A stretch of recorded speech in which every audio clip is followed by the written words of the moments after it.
Assalamualaikum warahmatullahi wabarakatuh.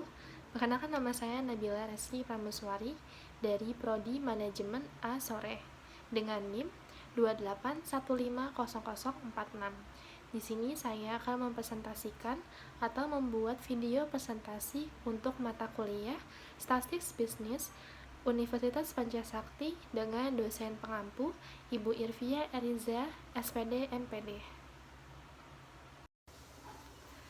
Untuk yang pertama, saya akan menjelaskan uji kuadrat untuk goodness of fit. Apa itu uji kuadrat untuk goodness of fit? Yaitu hal-hal yang perlu diperhatikan dalam uji C kuadrat. Yang pertama itu ada data. Data terdiri dari observasi independen N dari suatu variabel acak X. N pengamatan ini dikelompokkan ke dalam jenis C. Dalam jumlah pengamatan masing-masing kelas disajikan dalam bentuk tabel kontingensi 1/C. Yang kedua, asumsi. A. Sampel merupakan sampel acak. B. Skala pengukuran setidaknya nominal. Kemudian yang ketiga ada hipotesis. Misalkan fx menjadi fungsi distribusi yang benar, tetapi x tidak diketahui. Dan misalkan fx beberapa fungsi distribusi yang ditentukan. Fungsi distribusi hipotesis. Yang keempat, uji statistik. Misalkan P dikali J merupakan probabilitas acak pengamatan pada X yang berada di kelas J, dengan asumsi bahwa F dikali X adalah fungsi distribusi X. Yang kelima, aturan kesimpulan. Kita mungkin selalu yakin bahwa aturan fungsi distribusi sesungguhnya tidak pernah persis sama dengan fungsi distribusi hipotesis. Namun, dalam banyak kasus pendekatan yang baik untuk fungsi distribusi yang benar, dan tes ini menyediakan cara untuk membenarkan penggunaan F dikali X sebagai pendekatan yang baik dan penerimaan H0. Berikut ini merupakan contoh pengujian sampel tunggal dengan uji C kuadrat.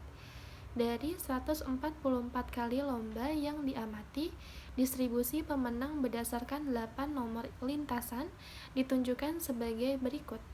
Jalur pertama adalah yang terdekat dengan pagar pada sisi dalam arena pacuan. Jawabannya adalah formulasi hipotesis nihil atau H0 dan hipotesis alternatif atau H1. H0 dibagi F1 sama dengan F2 dan seterusnya, kemudian F8.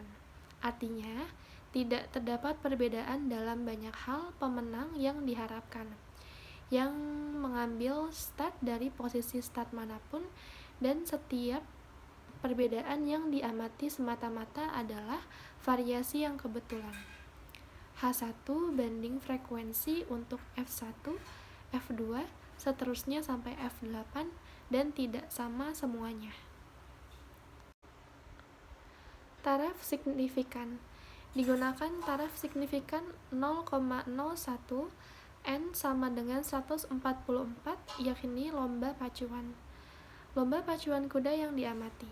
Periksa tabel C kuadrat dengan nilai derajat kebebasan sama dengan 8-1 sama dengan 7 sama dengan K1 adalah 18/48.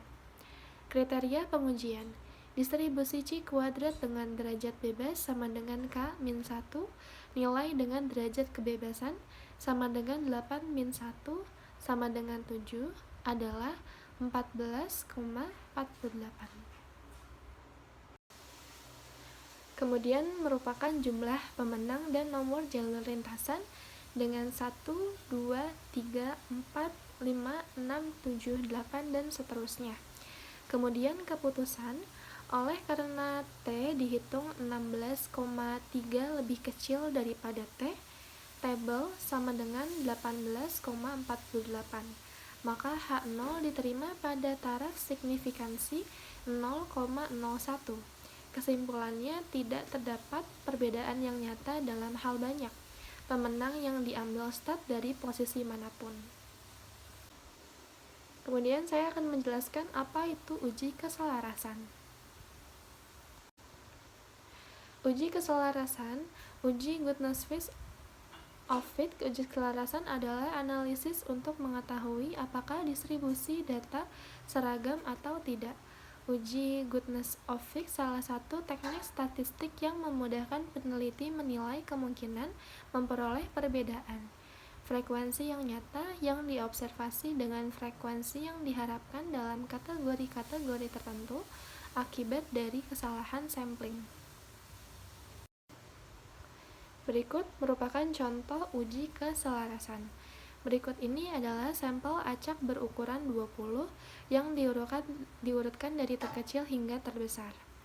16,7, 17,4, 18,1, 18,2, kemudian 18,8, 19,3, 22,4, 22,5, 24,1, 24,7, 25,9, dan 27,0.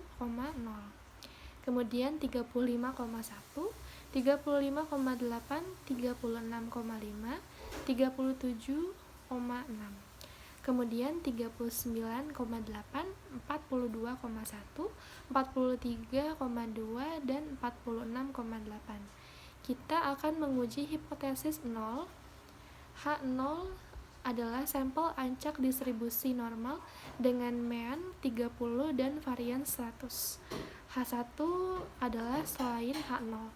Kita bisa membuat 4 kelas yang terbentuk dari 3 kuartil W25, W50, dan W75 yang dikonversi ke kuartil XP. Hipotesis distribusi normal dengan menerapkan teorema berikut. XP sama dengan P sama dengan OWP sama dengan 30 plus 10 WP. Kuartil XP yaitu X25 sama dengan 30 ditambah 10 dalam kurung minus 0,6745 sama dengan 23,255. X50 sama dengan 30, X75 sama dengan 36,745 dengan frekuensi harapan 5, 5, 5, 5, dan yang 5. Kelas 1, kelas 2, kelas 3, dan kelas 4. Kemudian frekuensi observasi dengan angka 8, 4, 3, 5, dan 20. Sekarang data bisa diklasifikasikan. Aturan kesimpulan untuk menolak H0 pada delta A 05 jika T 7815 dengan kuantil 95 chi-square variabel acak dengan C-1 sama dengan 3 derajat kebebasan, T sama dengan plus, kemudian T 2,8. Kesimpulan H0 diterima. Dan yang selanjutnya saya akan menjelaskan apa itu uji kuadrat untuk uji normalitas. Salah satu syarat analisis statistik adalah bahwa data empiris berdistribusi normal. Untuk uji normalitas data menggunakan perangkat SPSS, peneliti bisa menguji Kolmogorov-Smirnov dalam kurung KZ, sedangkan untuk uji normalitas secara manual tersedia chi kuadrat. Cara yang ditempuh untuk normalitas dengan chi kuadrat adalah: yang pertama, menyusun data dengan dalam distribusi frekuensi, yang kedua, menghitung nilai rata-rata, yang ketiga, menghitung standar deviasi, yang keempat, menghitung luas daerah di bawah kurva normal masing-masing kelas interval. Berikut ini merupakan contoh soal nilai hasil ujian pengantar Statistika 80 mahasiswa S1 jurusan Sistem Komputer. Yang pertama, interval kelas ada 49, 45 sampai 49, 40 sampai 44, 35 sampai 39, 30 sampai 34, 25 sampai 29, 20 sampai 24, 15 sampai 19, kemudian 10 sampai 14. Dengan frekuensi 6, 10, 12, 17, 14, 9, 6, 6 dengan jumlah 80. Kemudian titik tengah atau X 47, 42, 37, 32, 27, 22, 17, dan 12. Dengan fx 282, 420, 444, 544, 378, 198, 102, 72 dengan jumlah total 2440. Guna memproses luas daerah kurva normal, kita memerlukan satu tabel lagi, yaitu tabel frekuensi harapan. Kemudian dengan rumus F minus FH kuadrat dibagi FH, berikut merupakan batas kelas. Untuk yang pertama ada 49,50, 44,50, 39,50, 34,50, dan 29,50. Dan untuk Z batas kelas, berikut adalah angkanya. Kemudian luas daerah kurva normal, yang kemudian ada luas tiap kelas interval, kemudian ada FO, FA, FH, FO minus FH, kemudian juga ada FO, FA kuadrat. Berdasarkan tabel di atas, setelah melalui perhitungan yang panjang, diperoleh X kuadrat sebesar 6,06954. Langkah selanjutnya adalah menguji X kuadrat yang dibandingkan dengan X kuadrat tabel. Terdapat perbedaan dalam menentukan derajat kebebasan untuk uji normalitas. Kemudian saya akan menjelaskan C kuadrat untuk uji independensi. Uji independen digunakan untuk menguji ada tidaknya untuk pengaruh suatu variabel atau sampel terhadap variasi atau sampel lainnya yang dibagi menjadi beberapa subvariabel. Misalnya, pengaruh tingkat pendapatan terhadap pola konsumsi, pengaruh usia terhadap kemungkinan bekerja, pengaruh usia terhadap tingkat produktivitas kerja, dan sebagainya.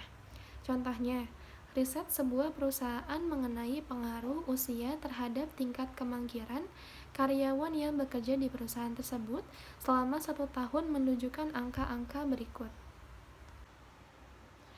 Yang pertama, menentukan HO dan HA. HO adalah semua proporsi usia karyawan terhadap tingkat kemahirannya adalah sama atau tidak terdapat pengaruh usia karyawan terhadap tingkat kemahirannya. HA adalah tidak semua proporsi usia karyawan terhadap tingkat kemahirannya adalah sama atau terdapat pengaruh usia karyawan terhadap tingkat kemahirannya. Yang kedua, menentukan level of significance. Kita menggunakan taraf keyakinan 95 dan alfa 5%. Kemudian untuk 3, kriteria pengujian. Kemudian itu ada X kuadrat alfa banding R-1 K-1 sama dengan X kuadrat 5%, 4 dikurang 1, 4 minus 1 sama dengan X kuadrat 5% banding 9 sama dengan 16,919. H0 diterima jika X2 dihitung kurang dari 16,919, kemudian HA ditolak jika X kuadrat dihitung lebih dari 16,919. Yang keempat, pengujian rumus umum. Dengan rumus X kuadrat sama dengan Pi FA minus FH kuadrat dibagi FH. Dengan rumus juga FH sama dengan Pi baris minus Pi kolom kuadrat dibagi dengan total. Baik, sekian presentasi dan penjelasan dari saya. Kurang lebihnya mohon maaf. Wabillahi taufiq wal hidayah. Wassalamualaikum warahmatullahi wabarakatuh.